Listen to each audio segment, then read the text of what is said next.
When Tyler and Cole Northrup go kayaking, grab them. Yeah, let's get them one at a time. The father-son duo sets off all right. in style. In 2010, I decided I was going to build a boat. 500 hours later, I had a boat, and that's this one you see. I didn't learn my lesson the first time, so I built a second one. That's the one Cole's in. These are nice, dude. I don't know how you did this. These are crazy.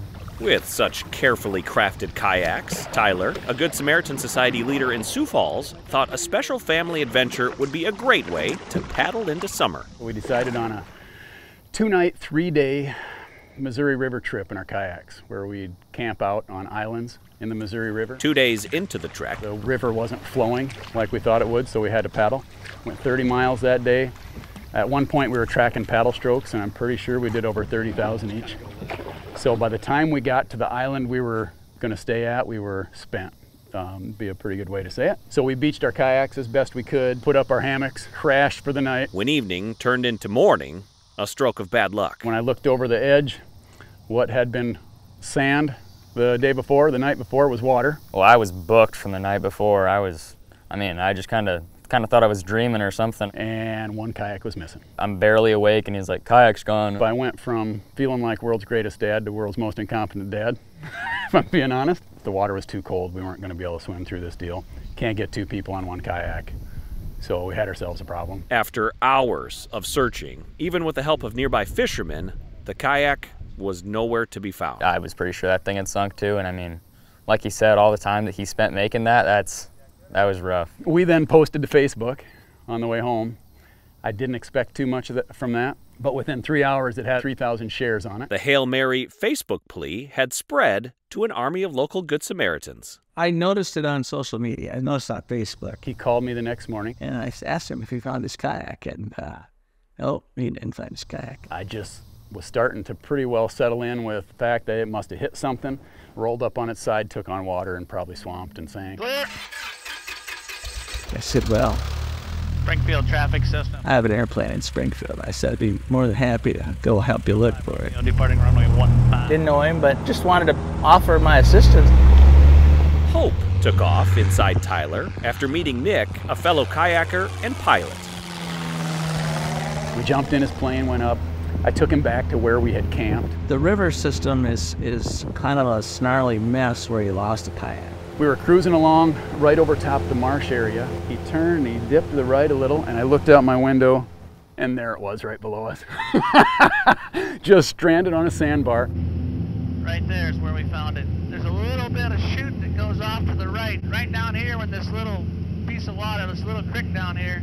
It was about 30 yards in from the main body of water. And I hit Nick and I said, there it is, there it is. He was pretty excited when we found it. He said afterwards, he said, I thought maybe you were kidding, but I didn't think you'd joke about something like that. While Tyler fetched the kayak shortly after, Nick shared the good news with his wife.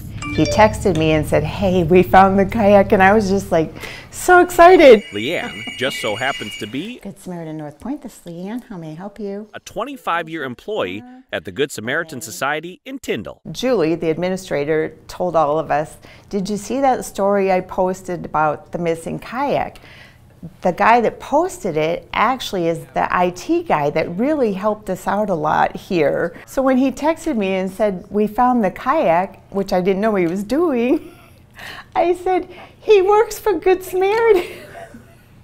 You know, so then he told Tyler, hey, my wife works for Good Samaritan too. I found out that his wife worked there and he had that connection. He was doing some volunteer work. It was pretty clear what kind of person I was dealing with here. He'll help anybody. You know, he's always there to lend a hand for somebody. I'd like to just try to be a good person, you know, and however I can do that. Nick's been known to pitch in at the Society, an organization filled with dedicated staff coming through for others every day. I know what they're about and what the mission and, you know, how compassionate Day's reading. Leanne and this entire staff is for the people and, you know, for the residents. That's why they're here, is for the residents. All these folks are like my family. I would say meeting Leanne was the best thing that ever happened to me. But, you know, It's the reason God put us on this earth, is to help one another, you know, and, you know, that's what Good Sam does. We're here to help those that can't help themselves. that need an extra hand. The big thing in what I saw happen there happens every day at our Good Samaritan Society communities. It's about people helping each other and doing the right things. To me, it was just another ordinary day. I didn't think it was a big deal. I just helped a stranger out, but... Helping a stranger on the side of the road, or in this case, the bank of a river. Anybody should do that, really. Something that's limited to us is time, and I feel like people take that for granted. And getting this father and son back on their way. It's a good chance for me to get out there and spend time with my dad, I think. So. With the Good Samaritan Society and Sanford Health News. These trips will be cool. I'm looking forward to the next one. I'm Matt Holson.